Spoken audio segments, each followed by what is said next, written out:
Hello and welcome to Keeping It Real, a webinar series presented by the Institute for Responsible Nutrition. Today, we're publicizing from the MyFitnessPal headquarters in San Francisco. The Institute and MyFitnessPal are co-hosting a 10-day clean eating challenge where participants are challenged to eat more clean, real food for 10 days. If you'd like to see more about that, go to responsiblefoods.org. I'm Lucy Gable, exercise physiologist, nutritionist, and coach, and I'll be your host. Today, I'm interviewing Lawrence Williams, president of the United States Healthful Food Council, which launched its REAL certification in 2013. And REAL stands for Responsible Epicurean and Agricultural Leadership Certification Program. And that recognizes restaurants and food service operators for healthful food preparation. And we'll get more into what that's all about in just a minute or two. I'm also speaking with Leslie Lee, registered dietitian and director of education and community engagement for the Institute for Responsible Nutrition. Nice to be with you two today. Thanks, great to be with you as well. Yay. So in this webinar, we'd like to help you, our viewers, gain some insight into how you can eat more clean, real foods on a regular basis in an easy, kind of stress-free way. I just want to tell you a little bit how this is going to go. First of all, we are 100% live. So if you see me looking to the screen, I'm actually looking at your questions. We also have a team of people behind the screen helping us to make sure this thing runs smoothly. And Wolfram is going to be passing me questions as well, just in case I miss them, because you might see me squinting a little bit to see the chat there. So I'm going to invite you to go ahead and type in the chat any questions that you have whenever you're ready. We're not going to hold back on that. Just join in the conversation when you're ready. And finally, because this is live, if anything happens, like if our internet cuts out, just stay right where you are on that page, and we'll get right back on as soon as we fix it, which should be in a couple of moments or so. So just stay with us until the end, which should be, in about an hour. So I'm going to start off by asking a few background questions to our guests. We're going to start with you, Lawrence. So can you tell our guests what is the United States Healthful Food Council? Yes, the United States Healthful Food Council is a nonprofit with a fairly unique mission, which is promoting and increasing the consumption of healthful and sustainable foods. And it was started as a nonprofit to be really a third-party authority which people can trust to look for in increasingly a world of a lot of confusing terms and even some would say misused terms. So it's a nonprofit, not a government organization. Right? Correct. The name actually is modeled after the United States Green Building Council, which some of the viewers may know is the entity behind LEED certification, and our REAL certified program is also modeled after that LEED certification program. It's a best practice. Great, that's important. So can you tell us now more about the REAL certification program and how that works? Absolutely. So as you mentioned earlier, REAL stands for Responsible Epicurean and Agricultural Leadership. And it is a best practices program around nutrition and sustainability, focused specifically on the food service industry, although we do work with some packaged foods that are being sold either to food service providers or being sold by food service providers. Yeah, that's right. And specifically, to go into more detail about how the program works, it's effectively like a voluntary audit. So we work with restaurants, institutional food service providers like schools, corporate food service programs, even theoretically like MyFitnessPal or Under Armour. We've worked with large corporations, Google, Union Pacific, and increasingly we're starting to work even in. We just certified our first university, Stanford University. We announced recently was the first university to become REAL certified, and we're starting to work with a number of others. And we're also working with a school district in South Carolina to become the first recognized K-12 primary secondary school system. Wow. So I can see how school systems would be certified, and Stanford, I guess you're saying you're certifying their food, their cafeterias and things? Yeah, effectively it's an establishment-wide certification program. So we're looking at really the nutrition and sustainability practices that are being used. And one of our chefs sort of early on in the program kind of coined the term, it's like Stanford, this house cares, because if you go to, if you cook a meal for yourself or a loved one is cooking for you or even a friend's house, generally there's a balance that happens, a natural balance between palatability, making the food taste good, but also recognizing that there are significant implications to dietary and nutrition, as well as environmental sustainability. And in the food service industry, where the margins are quite small and that it's a very competitive business, a lot of those incentives are unfortunately to do many of the wrong things. And so this is to be kind of a third-party check to give diners some comfort that these restaurants and food service companies are doing the right things behind closed door when there's very little transparency. Sure. So you kind of started talking about it already. Why did you start the REAL certification? So around 2005 timeframe or so, I've always personally had an interest in nutrition and health, although my background actually is mostly started in government and worked a lot in technology. And I started reading a lot of books. I think like a lot of people in the sort of good food movement, started with Omnivore's Dilemma, which I think was probably one of the first books that I read. And from there, I started reading more and more, Mark Bittman, Food Matters, and the end of reading by David Kessler, the former head of the FDA. And what I started to realize was, Omnivore's Dilemma talks a lot about, number one, the need to eat real food, of course, and his sort of general 3 food rules. But if you read this sort of from historical context, as a nation, we've gone from an agrarian society to an industrialized society, and that had profound implications on our food system and our environment. And when I was reading these books, it started to occur to me that we're in the middle of another transition that is going to exacerbate a lot of those negative externalities, and that's moving from a nation that no longer doesn't grow its own food, we increasingly don't prepare our own food. And that is just sort of magnifying a lot of those problems, especially given the lack of transparency. So I started thinking to myself, wouldn't it be great if there was some sort of third-party entity that could do this? And having worked in government and worked a lot around government, I recognized the severe and significant limitations of government to do a program like this. So I started looking around for other models where industry leaders stood up and said, hey, we need to do better. And they started challenging themselves to do better. And I was talking to a friend of mine who was at the time working in energy efficiency, and LEED was really just starting to catch on. And he said, kind of like LEED certification, and I didn't know what it was. And he told me about it, and he introduced me to the founder of the U.S. Green Building Council. And that's when the sort of idea popped out that somebody needed to start the equivalent of LEED certification for the restaurant and food service industry. And it sounds perfect because, like you said, people are not preparing food in home. They're eating more out. And so how can they know what's in the food when they're making an order, right? Absolutely. And there really is very little transparency in that, in the food service world compared to in the packaged food world. I mean, a lot of people complain, and I think legitimately, that we don't really know what's in our packaged food, and there's all these names on there that we don't recognize, and et cetera, et cetera. But if you then go to the next level and you think about when you eat at a restaurant or food service, you really don't have an idea. There's no ingredients on most of the food that you get. And people I know who are really passionate about these, as you say, I only shop at farmers markets, I only buy organic, non-GMO from farmers that I know. When they go out, all those things just have to get set aside because you really don't know what happens behind closed doors. Unless you start asking the waiters, which I do, and start making all my friends kind of sink down in their chairs. And then you have to trust them that they know and they're telling you the right. So Leslie, how did you get to where you are today? Why are you a registered dietitian, and what brings you to the IRN? So I'm a registered dietitian, and I represent the IRN because of a personal experience, which is what drives so many of us into our careers. But I'm actually from a family of farmers in the Midwest. And in theory, as farmers, we should have been eating the best of food. But in actuality, we were eating the worst of food. We were eating processed foods, convenient foods, and also fast foods. And even when we did put together a home-cooked meal, it was always with processed food ingredients.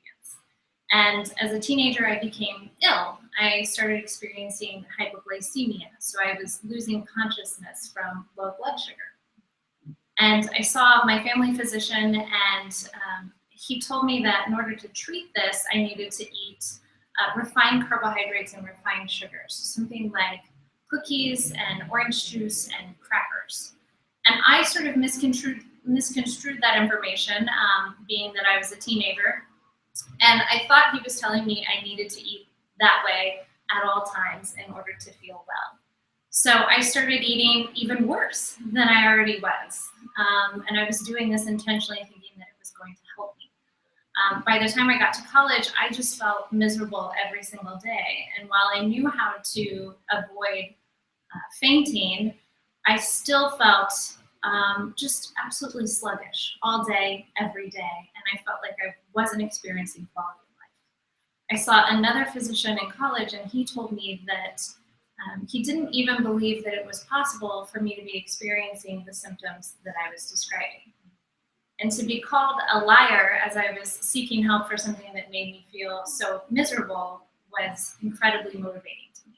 So I decided in that moment that I would become a registered dietitian so that I could figure out for myself how to eat to feel well. And that once I figured it out, I could share it with others. So today I am here, very fortunately, at the Institute for Responsible Nutrition. And I'm sharing with others what I know to be sort of the secret to wellness, which is real food. Great. Lovely. That's a lovely story. Thank you. Okay. We have a couple questions here. So the first question is, what are the criteria for real food? That seems like such a generic description, and it can be interpreted very differently depending on who's defining it. Is there any science behind the idea of real food?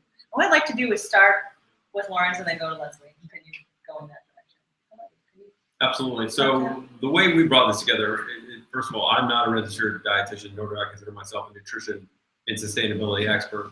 But what I do know is that my sense was, and I think we've proven this to be true, that if we bring together experts around this, even though you can't get 100% consensus on every item, there is really an incredible amount of consensus about what is good for you. I mean, if you take just the very simple guidance that's been true from, generations and generations, which is we need to eat more fruits and vegetables.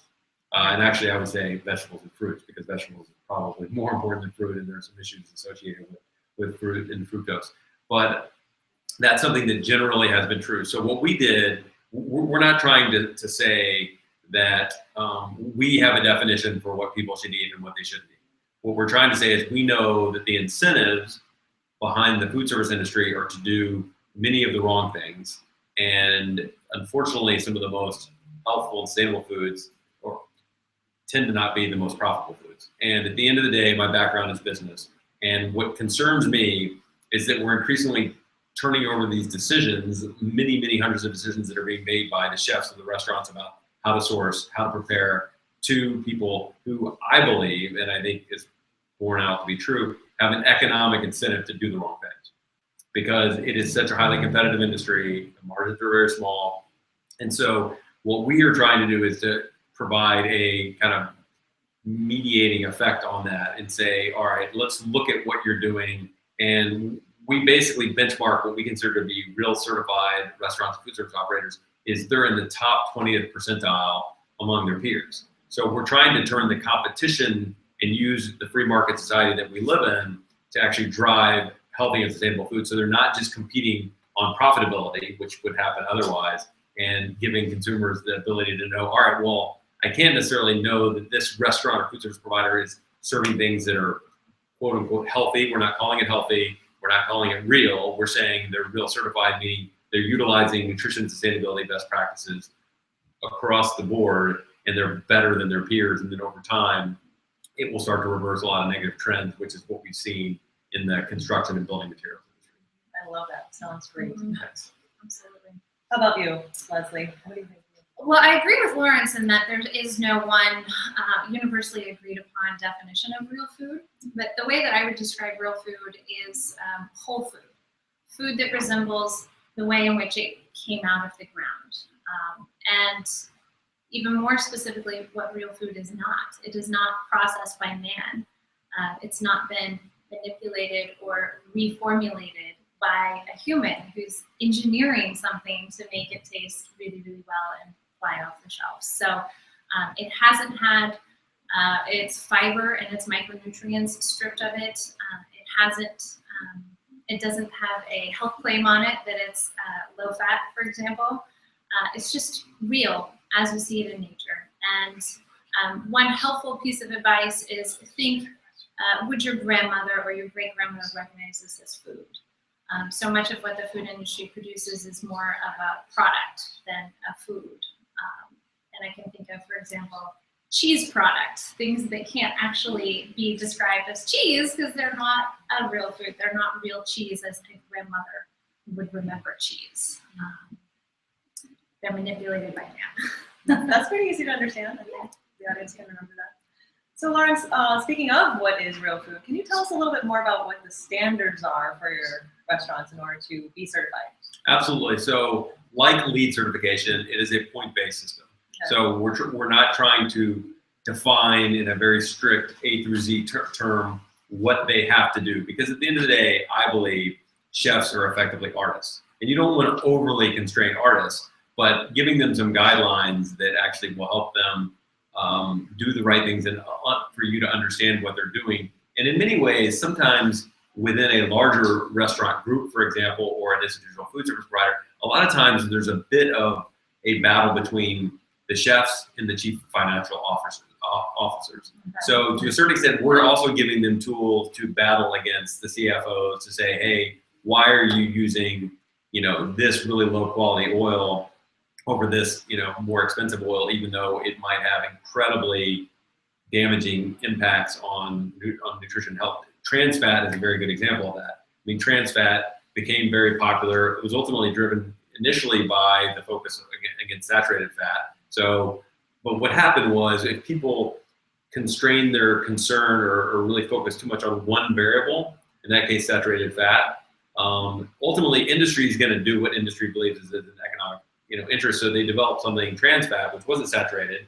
Turns out actually way worse than some of the saturated fats that we're getting rid of, but it had a longer shelf life and it became cheaper and it became standardized. So with Real, what we're looking at is nutrition and sustainability best practice, point-based, broken into 4 different categories. And again, mostly focused on food service, not packaged food. The 4 different categories are responsible, which is really about looking at the nutritionals overall, but in some cases, we don't even have nutritional analysis on the actual meals because in many cases, restaurants haven't done that. So what we use often for proxies for that is one of the biggest is use of produce, healthy produce, vegetables, and plants, and how much that's integrated into their menu. And when we got the nutrition and sustainability experts together, the number one thing that they agreed on is, as a species, we need to eat and consume more plants and less animal-based products. Doesn't mean everybody has to become a vegan or vegetarian, but overall integration of produce, healthy produce into the meals. Epicurean, the second category, has to do with food preparation.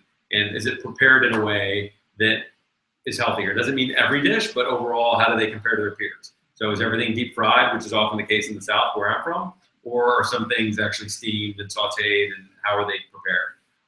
Also, scratch-based cooking is a real indicator, what we call best practice, or indicator of best practice for people that are doing the right thing. It's easy to just buy pre-made stocks, soup, sauces, and all those things.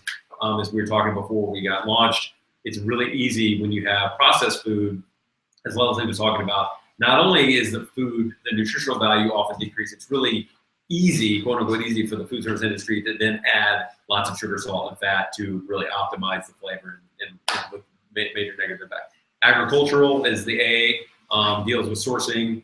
We don't mandate all local sourcing or all organic sourcing, but they get credit for doing those things. And then leadership is kind of going above and beyond things like humane treatment of animals and composting and kind of a catch-all for things that are going beyond that. So those restaurants are, you're right, they're right up at the top. Mm-hmm. They're definitely meant to be in the top 20th percentile versus their peers.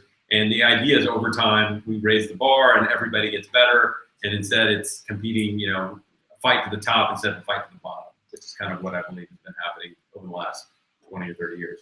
So how can people find these Real certified restaurants?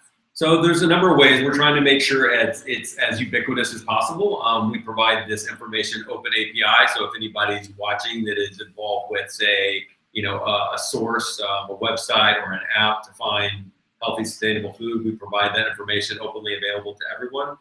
We have our own website, which is eatreal.org. And in addition to that, we have some partnerships with OpenTable and some other apps that have come along, and we're in the process of launching our own app that would be another way for people to find that. But we definitely encourage people to go to eatreal.org to look in their local area. And we're in about 30 states at this point. We're spread more thinly than I would like, but we're starting to get a good critical mass across most major metropolitan areas. Okay, that's great. That's great. Hope to see a lot more of those. Thanks.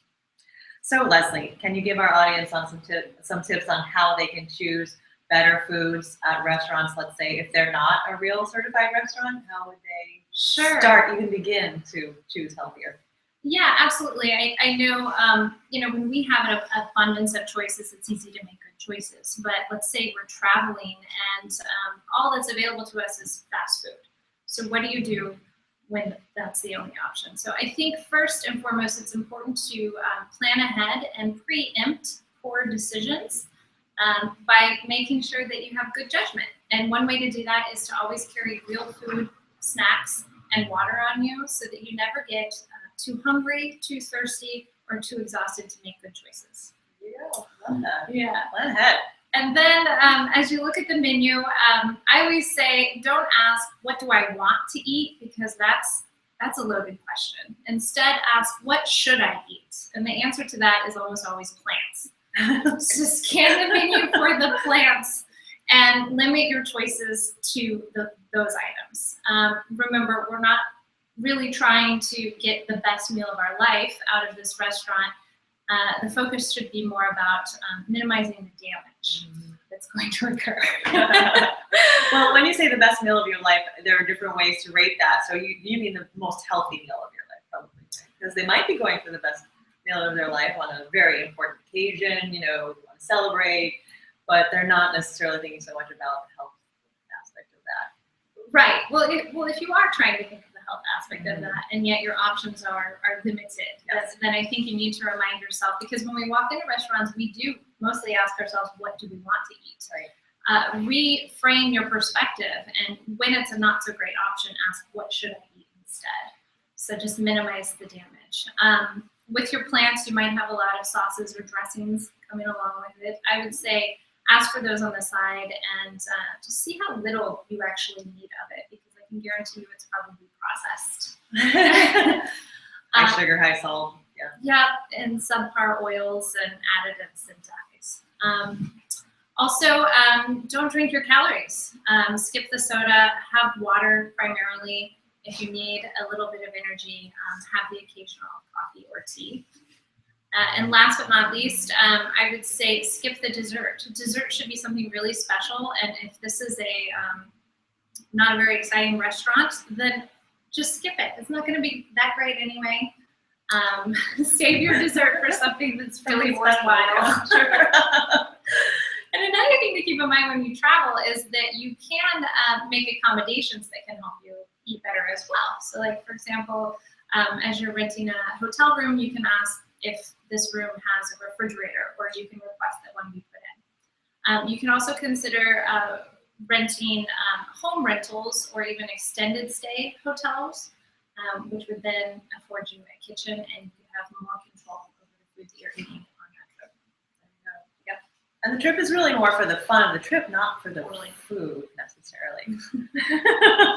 Okay, so let's see. Chantel says, there seems to be a lot of controversy and different research results about coconut oil. What's the scientific bottom line on this oil popping up everywhere? I actually just read a really exciting article about coconut oil. It was a study comparing soybean oil to coconut oil. And the reason they were looking at those is because soybean oil was sort of thrown into our processed foods because saturated fat was believed to cause heart disease. So the food industry started reformulating foods, removing the saturated fat and using a substitute, soybean oil. Well, we haven't looked much at soybean oil since then. And in the 1900s, our consumption of soybean oil increased by over 1,000%. Oh. So this study actually took a cold, hard look at it and found that soybean oil was obesogenic, it caused diabetes, and insulin resistance, like overwhelmingly so.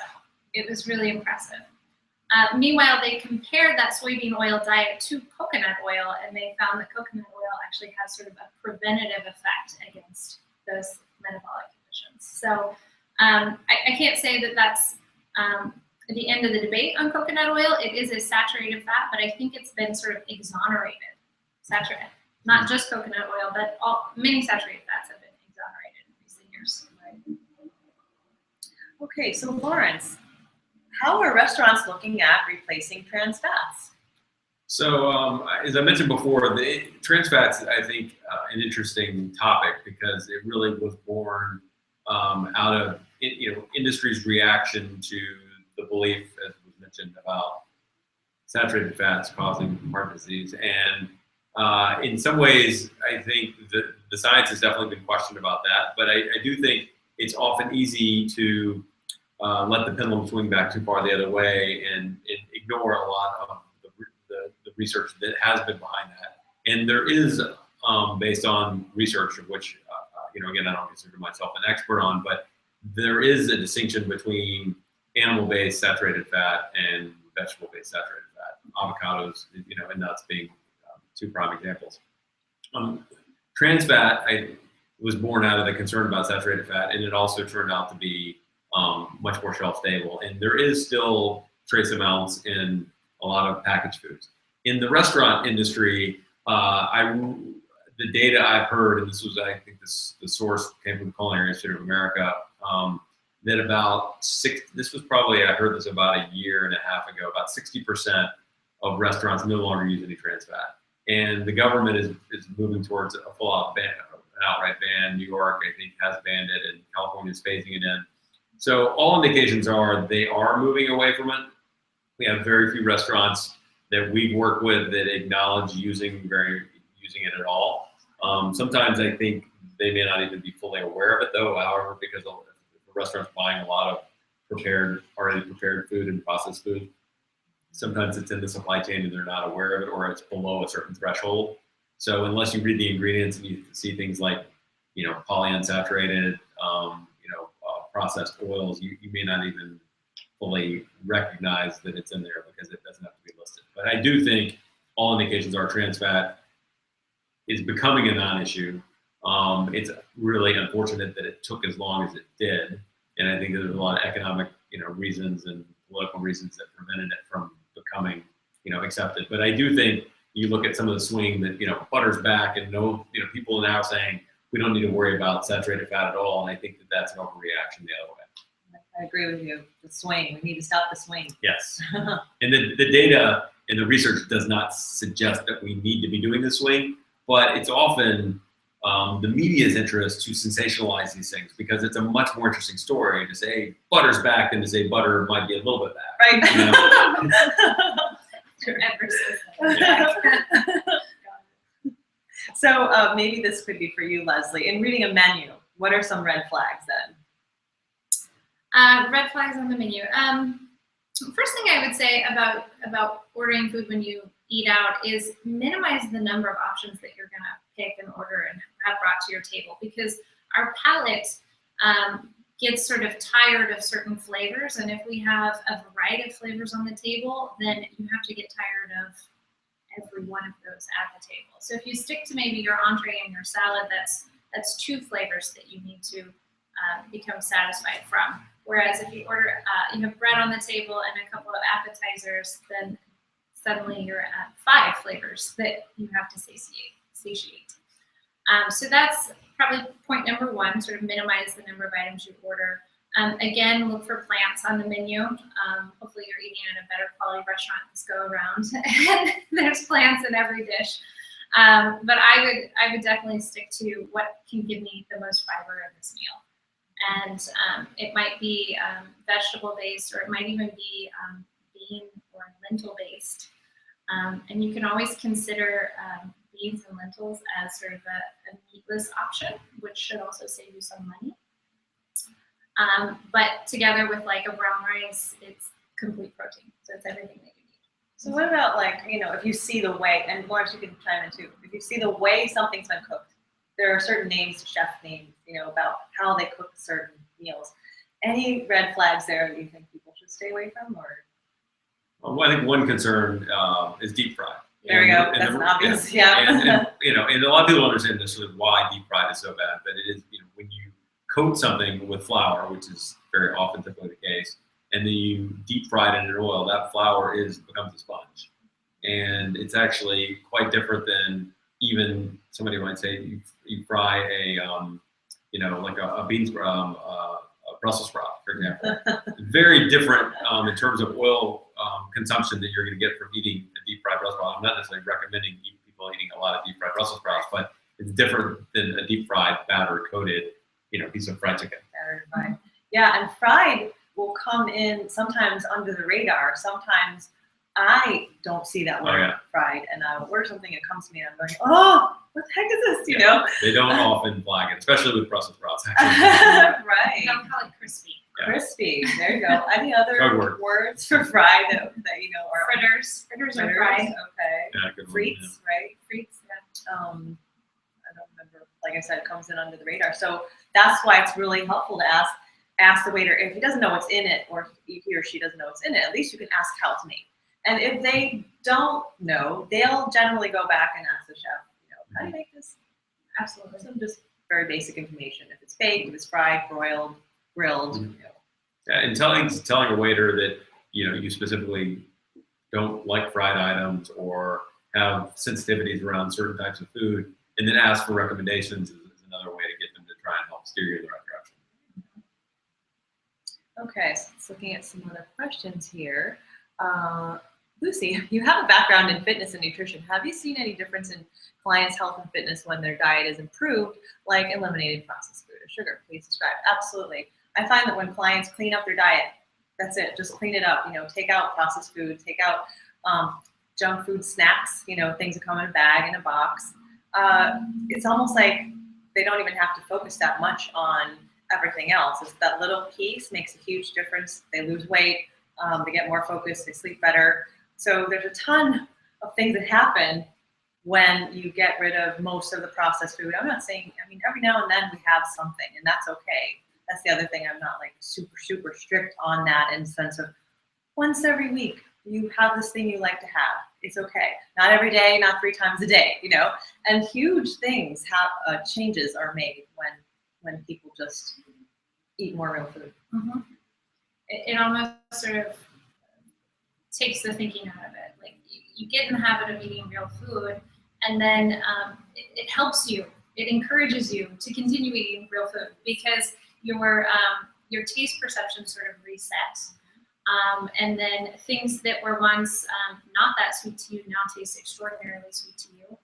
And also, one time I had a Chips Ahoy cookie on a plane, and it tasted like chemicals to me. And that's something I never noticed back when I ate processed foods. And so it's sort of, once you start doing it, you have this hunger for real food that maybe you didn't have before when you were eating processed foods. Absolutely.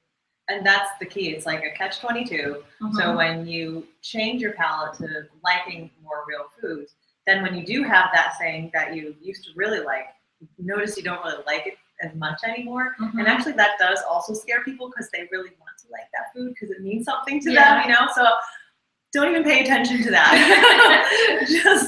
Just start to, reduce the amounts that you're eating slowly and less and less each time or each week. And I think you'll see miracles happening. Mm-hmm. Yeah, it becomes almost self-perpetuating. Yeah, that's right. So let's see, Lawrence. Seems like real healthy whole foods are also good for the environment and good for people working in the food business. Is this true? Can you provide some information on that? Sure. I think on the environmental aspects, when we started the organization and the program in 2012, we started by pulling together a group of experts in a roundtable format of really with the idea being, I believe that we could form a consensus on what we should be promoting. And I think it was one of the first times, at least to my knowledge, of bringing nutrition experts with environmental experts and people that actually work in the industry. And we had people like Chef Nora Pion, that is the founder and the chef and owner of the first organic certified restaurant in the country, and people that were working in the industry, because if we developed a standard that couldn't be implemented, that was going to not be particularly worthwhile. So we had people in the food industry with people in the nutrition and health experts and sustainability. And the number one thing that they agreed upon, that increasing consumption of plant-based foods, as I mentioned before, we need to eat as a species more plants globally and less animal-based products because of the implications. A lot of people are not well aware of the natural resources consumed by beef in the greenhouse gases produced by raising cattle. And so those sort of things that, yes, we would say real food, and one of it being responsible food in our acronym, is trying to eat more plants and less animal-based products. From an environmental perspective, and from a labor perspective, that's something that we've looked at. We've not gotten too actively involved. There is an organization called the Restaurant Opportunity Center that focuses on restaurant labor issues, and it's something that we did give credit to when we first started the program. And the only reason we stopped doing it is because they had such a small sample size of restaurants that were involved. We found ourselves spending more time explaining what that was than actually getting any real meaningful data out of it. But personally, the labor issues around food, I do think are very important. And I think it's not unfair to say, if you look at some of the worst sort of labor practices and humane treatment practices, it does tend to be more around the meat processing industry. You're going to see a lot more, I think, of those sort of problems and health hazards and things like that when you're dealing with meat and with plants. Good information. Mm-hmm. So on that note, Chantal asks, recent research showed red meat being bad because of inflammation. What is the number of times we should be eating red meat? Well, that's interesting.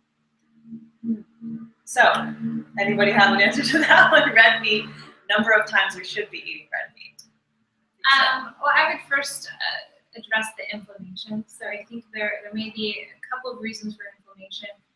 One being the diet of the cow. So if the cow is fed corn, that's a very inflammatory diet, and then the fat in the cow that we then eat is inflammatory for us.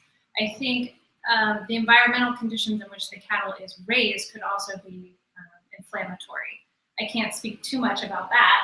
I'm just not so much of an expert on that topic.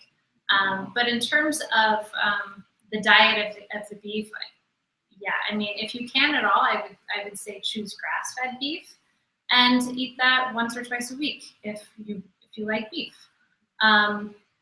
If you can't afford grass-fed beef, maybe a little less often. Right. I think the key takeaways being that not all beef is the same, and that if you are somebody that really believes you thrive in your diet, and there's some people that firmly believe that they only feel good when they have a meat-based diet, then I think, thinking about the quality of the beef is something that has been unfortunately often overlooked. And we've, if you look again from the overall beef consumption and meat consumption globally, it's been going up significantly, primarily in the developed world. In the US, actually, beef consumption has gone down slightly. But because of that, they're having to develop more and more cattle, and has all the environmental implications. And also, often they're trying to make beef cheaper and cheaper, which is a lower quality feed. And so I do think the quality thing is important. A lot of people really believe, and again, I don't consider myself a medical expert, but inflammatory and inflammation has huge impacts on diabetes, obesity, and as one might conclude, and therefore, meat is generally more associated with that. And beef is often singled out, I think, because of the environmental implications. Cattle is probably worse than poultry. And some people on the saturated fat, and again, depends on the quality, but often, red meat is associated with bigger, slightly more problems from cardiovascular perspective. Well, just to chime in, the last time I asked an expert about the research studies on beef, they hadn't had many studies that divided grass-fed, free-range beef from all the other kinds of beef that we have out there, fast food beef and beef with additives and preservatives, etc. Meaning, the ground beef can often be questionable depending on where you're getting it from. Right. So, is it really the beef, or is it the stuff that's being put in the beef, or the stuff that's being fed to the beef? Mm-hmm. Because we also know that there can be more omega-3s in the fat of animals that are allowed to roam around, and also that eat what they're supposed to be eating, natural food, organic food, that kind of thing. So exactly back to what you were saying is choose the quality meats if you can, as much as possible. Absolutely. And if they go on sale, buy them in bulk and freeze them for future use. There you go. Yeah. So let's see what else we have. You're welcome, Chantal. So Wolfram says, when I'm invited to dine out at a restaurant where I expect food to be bad, I bring a little bag of squirrel food, nuts and dried food. Is it okay to bring your own food to a restaurant? Have any one of you had an experience with that? I personally haven't, but I think most restaurants, if if we're talking about some nuts, I doubt very many of them would have a big problem with it. And things like nuts are very satiating, and for even though they are relatively highly caloric and relatively high in fat, most certainly in the real food movement would believe that those are good things to be eating. And therefore, if it helps you eat healthier, I think, as far as I'm concerned, it's perfectly acceptable. Yeah. I think it's perfectly acceptable. Well, I would say though, a little handful of nuts before you go in, maybe. Or Yeah. what I often do is if I know I'm going to a party that may or may not have foods that I would want to be eating, I'll have a snack of some kind of vegetable, some hummus or some carbs as well, just like a well-rounded snack. So that when I go there, just like you said earlier, Leslie, I have my complete brain where I can make good decisions and I'm not so hungry that I'll eat anything. Right. So beforehand is Yeah, I think that makes complete sense. Yeah. And make sure you bring enough for the whole table. there you go. No. Be careful. Be careful. Because they might not be satisfied with the meal. Oh, yes, that's true. Okay. Any diets, I think this is from Tony, are there any diets or cuisines that are better than others? Well, at the IRN, we're not really in the business of promoting certain diets. I think that so long as they contain real foods, then they will work for you. So if you want to experiment with different diets that do contain real food, you can just find the one that works best for you. But I will say that the Mediterranean diet gets a lot of publicity. And I will say there are a lot of studies that actually tote how well the Mediterranean diet is for us. What I would say about that, though, is that don't get the Mediterranean diet confused with an Italian-American diet, which is pasta and bread. the traditional Mediterranean diet, think of all of the Mediterranean, not just Italy, for example. It didn't include pasta. It includes fresh fruits and vegetables, beans and legumes, a little bit of meat, some wine, some cheeses, lots and lots of olive oil. And lots of fruits and vegetables, actually. Yes. I do eat a lot of Yes. plants. And what's interesting is, and I'm by no means promoting paleo, but I did want to point out that even in the paleo diet, a true paleo diet includes lots of vegetables. And that's one of the things that a lot of people think of paleo as being all about meat. And for some people it works, but there are actually others. If you look at Dr. Katz, for example, actually, sorry, not Dr. Katz, but promotes vegan paleo. Vegan paleo. Yeah. Okay. No, vegan which effectively is, but also it's not just vegetables because it actually, I think, is no beans. Yeah. And so it's a little bit beyond a traditional vegan diet in that regard. And I think it's no gluten. Oh, that's really Very limited. Yeah. Okay. So bad food processing versus good food processing. Yeah, so that's where things become gray. That's where people have a lot of questions. So there are sort of traditional food processing techniques that your grandmother would recognize, things like canning or freezing fresh fruits and vegetables when they're at the peak of their season and saving them for winter when they're not in season, and even the fermentation of wine. So grandma would recognize those, and I think that in general we can say that is real food. That's just a way of preserving real food for future use. And those are techniques that, in theory, you or I could do in our own kitchen. So I can't say that I make my own yogurt, but I know that I could if I did a little research and learned how. Now, modern food processing techniques are sort of more about reformulating the food, sort of engineering the food. So they're removing this or that, they're adding this or that, and they're doing it to either engineer it to taste really, really good and have you coming back for more, or they're doing it to extend the shelf life so it can sit there for a month on end without going bad. So the difference is understanding what's a good food process and what's a bad food process. And it does get pretty complicated. So I would use yogurt as an example. So one could make yogurt on their own just using milk and a starter culture. And that would be real food. But if you go shopping, you'll see just almost probably hundreds of different yogurts out there. And they all have various ingredients added to them. They may have sort of fruit purees or maybe honey or nuts or granola or oats added to them. That's where things get complicated. That's when added sugars come in as well as certain preservatives. So I would say look at the ingredient list. If you see chemicals you can't pronounce or chemicals you can't envision what they are, that's probably a really good indicator that that's a modern processing technique and it's a food you should avoid. If you look at that yogurt and you see the only ingredient is milk and live cultures, that's a real food. Anything to add, Lawrence, on that? No, not much other than all processed foods are not created equal, as Leslie was saying. And there's a difference between foods that are made in a manufacturing plant and ones that are prepared either by you at home or by a chef. And I like to use often the example of hummus, which if it's a hummus and you look at it, it's really just garbanzo beans and some flavoring, so it's not flavoring, sorry, but some spices and a little oil, maybe some garlic. That is a finely processed food. If you look at some hummuses and they're not. Peanut butter is another example. You can find peanut butter that is just pure peanuts, and others that often will have significant amounts of corn syrup or added sugar. And there is a difference. And I think sugars are something that are slyly inserted in a lot of processed foods that don't have to be. And sometimes a big food, I think, will intentionally try and cause confusion by saying, oh, well, if you're against processed foods, then you must not eat peanut butter or hummus. And it's not the same. Right. So it is a little gray.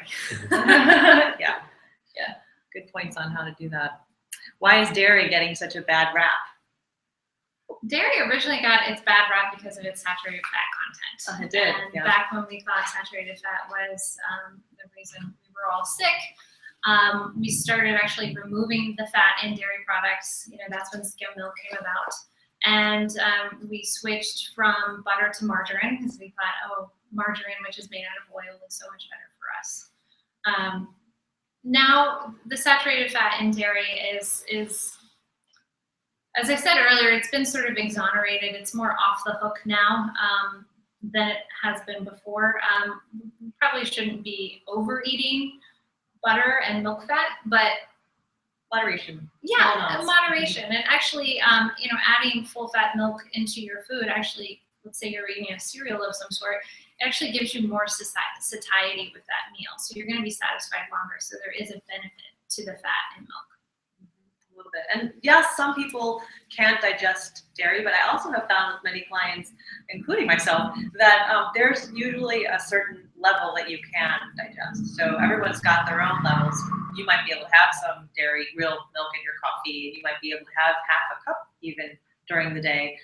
You can have yogurt maybe, but not drink milk. So there's different levels that everyone has that they can kind of just play around with and see where that level is for you. Yep.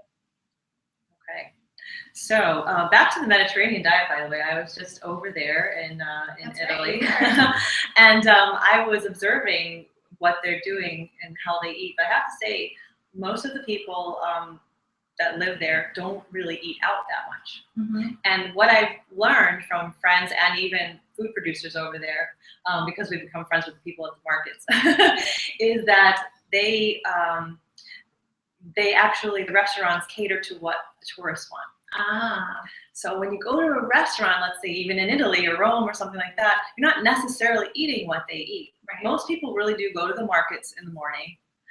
They get their fresh seasonal fruits and vegetables and meats and things, and it's usually they get enough for a day or two, and then they go to the market 2 days later, and they have family dinners at home. Right.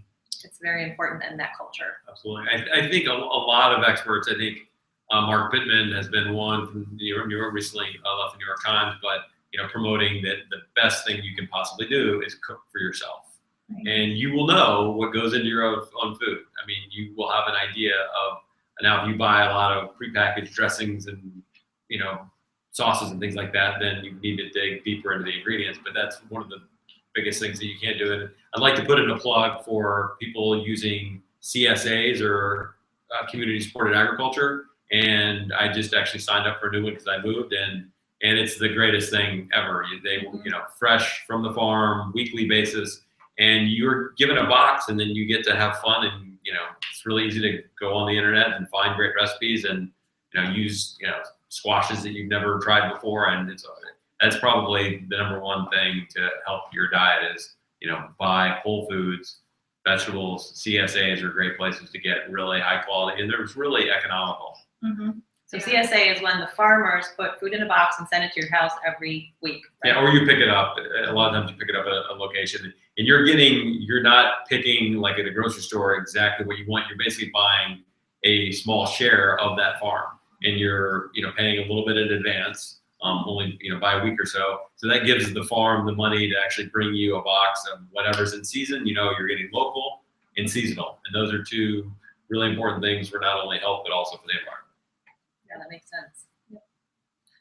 And what about you? You told me a story a couple days ago about someone that you knew that was talking about their roommate Yes. and the food that they ate. And when this person actually, I think it was a CSA box maybe, or they came back from the farmer's market with. She had a leak, and the leak had dirt on it. And her roommate was disgusted that this food she brought into the house had dirt on it. And she only eats clean processed food. So here's a point for elaboration.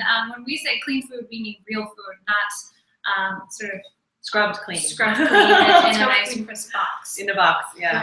Right. Well, I think a lot of people feel that way, that they don't want to deal with the dirt on their food. They don't want to be cleaning. They don't want to be cutting, washing. Just open up a package and there it is. It's fast, right? Yeah, absolutely. But I would argue that there's something very sort of soul satisfying in taking your food, gathering it together, chopping it up, and preparing it. And if you have loved ones in the mix, that's even more nourishing. So maybe, it might be hard to convince you to take up cooking if you're not already cooking, but there's a lot of joy to be found in cooking your own food. And if someone's an individual, I always encourage individuals to just make more so that you have a few servings, so you don't have to cook and clean up each time. Absolutely. Because it does take some time, and if you have more people in the household, you can kind of encourage them to help you out. Taking a little piece of the cleaning and the cooking can always be helpful. Right. And I always take dinner leftovers and eat them for breakfast or lunch. Dinner leftovers, those are the best. Yep. Any other words of advice in terms of making it easy to choose healthy foods to cook at your house? Yeah, absolutely. I'll share one thing sort of similar to the CSA program. There's something called ugly fruit out there, and ugly fruit is about 20% of our food supply that is thrown out. It goes straight to landfill because it doesn't meet USDA standards for that food. So like, for example, an apple may be too small or too large for the USDA standard for that type of apple. And so it can't go to the shelves in the grocery store, and so it goes to landfill instead, which is really sad. And there's a company that will actually take this ugly fruit, they will save it from the landfill, it never goes there, and instead they'll deliver it to you weekly for less than you would pay for it in the grocery store. So it's still perfectly fine. It's actually really good quality fruits and vegetables. It just didn't meet a certain size, shape, or color criteria that the USDA has set forth. So their prices are even more affordable than shopping in the grocery store. And like the CSA, the food comes to you, which is really convenient. Right. So speaking of that, do you think it necessarily has to be more expensive to eat healthy? You can both answer that question. That's a very common complaint about eating healthy. And I'd say at first pass, yes, it does appear that real food is healthier, but I think if you dive a little bit deeper and you actually embrace this as a lifestyle, it can actually be more affordable. So first of all, real food actually satisfies you and it helps your hormones to work properly. So you're not constantly chasing something else. You're not eating because of hormones. You only eat because you're hungry. You're actually hungry. So in that sense, you eat less food when you eat real food. You'll save money in that respect. You have something to add to that too. Okay, you want to go ahead? I was just going to say, I always think of it as I'm investing now right in my food. Of course, I do pay a little bit more, and I'm happy to do it because I will not have to pay hospital bills later. Exactly. And each of us has a health plan deductible and an out-of-pocket maximum that we could pay in our healthcare dollars every single year. And if you invest in high-quality food, you can save on those thousands of dollars later. Yeah. You just can't tell. I mean, obviously, if you don't get sick, you won't be able to tell how much you saved. But Right. you can still have that in mind because it's definitely going to be helping you in the future as you go down the road of life. Right. Anything to add on that, Lawrence? On the Generally agreed. Again, with what you also have said, there are studies that have shown you can actually eat a whole food diet and actually save money. A lot of it depends on what you're comparing your baseline to. If your baseline is the super value meal at McDonald's, it's going to be hard to compete, at least in a restaurant. But it doesn't need to cost more. And as you said, in the long run, it costs way less. And if you we've tried to look at and do some studies on the true cost of food, which would take into effect all the externalities and take out, the subsidies, unfortunately, that do make it sometimes appear less expensive to eat a lot of highly processed food, or even meat and dairy and sugars and things like that do receive some government subsidies. But I think in the big picture, it's certainly money well spent, and in the long run, it's going to serve you better and the environment better to eat whole foods as much as you can. And I do think it's also important for people to realize that, take organic, which is something that people also have debate about. And organic does almost always cost more. There are many things that you can, that when it comes to organic, that are not all organic fruits are the same. There's something, the Environmental Working Group that's out of that Dirty Dozen list, which are things that you should, as much as possible, whenever you can afford, try and go organic. But then the Clean 15, which don't matter as much. So there are ways to minimize the whatever additional expense out of your pocket that might come from trying to eat real food. Right. So certain foods, it makes a bigger difference if they're organic than other foods, is what you're saying. Yes. The Dirty Dozen versus the Clean 15 and Right. things in the middle. So right, and so like a banana, I believe, is on the Clean 15 in terms of the pesticide residue that ends up what you're eating versus, say, a peach, which is very soft and you can imagine absorbs pesticide very easily. It's like a sponge, unfortunately. Raspberries, some would say. Totally. Okay, so our next question is from Tina. If the U.S. ate only clean, real foods, how much more agriculture would need to be created to sustain the entire population? I thought about that. That's a great question, and I do not know the answer. Do you, Lawrence? I think less, actually, in terms of the environmental impact would be far less, and therefore it would ultimately allow for agriculture to sustain many generations going forward. Because right now there's a lot of things that we're doing in agriculture that potentially runs a risk of over farming land, this monoculture. And again, I don't consider myself an agriculture expert, but I've read a lot and consulted with a lot of experts. And in the way we're currently doing our farming, this idea of monocrops and just raising corn, ultimately, even if it is producing more more yield today, in the long run is ultimately hurting ourselves in a major way, and really cutting our nose to spite our face. Right. And so I think that there's a greater movement back to smaller family farms that are being supported by their communities, and there is going to be some trade-off associated with price in the short run, but overall I think it's definitely going to be a long-term one. Fruit juice is still part of the. How about it? And smoothies. Are they good for you? I would say avoid fruit juice and avoid smoothies. So the reason I would say that is because in both scenarios, well, fruit juice, for example, you actually remove the fiber, and the fiber is what protects you from the fructose in the juice. So the fiber actually sort of slows down the uptake of the sugar. Yeah, and it sort of spares your liver from the brunt of the fructose. In smoothies, the fiber you think is still there, but actually the blender sort of obliterates the insoluble fiber. And you do need insoluble fiber in order to get the full benefit of the fiber in the food. Plus, on top of that, both with juice and with smoothies, you're consuming far more of the fruit than you ever would eat naturally. So your juice may contain 4 to 5 oranges, which you would never probably eat 4 to 5 oranges in one sitting. Right. So you're consuming a whole lot more calories Right. than you would otherwise if you were eating the fruit and the vegetables. Specifically fructose, you're consuming a whole lot more calories than fructose, and you're not getting the fiber to protect you from it. All right, everyone. Well, it is now 1 minute to the hour, and so I think we're going to go ahead and close. We encourage you all to join the 10-day Clean Eating Challenge, and if you're already joined, we hope this program supports you in your efforts and in your success, and it inspires you to excel during the next 10 days or the whole 10 days that you're going for this. So congratulations if you've already joined, and we encourage you to give it a try. It really does make a difference, 10 days of eating clean. And so we'd like to say see you next time, and thank you to our guests. Thank you very for much for being listening. here. Thanks for having us. Thank you. Thanks, everybody.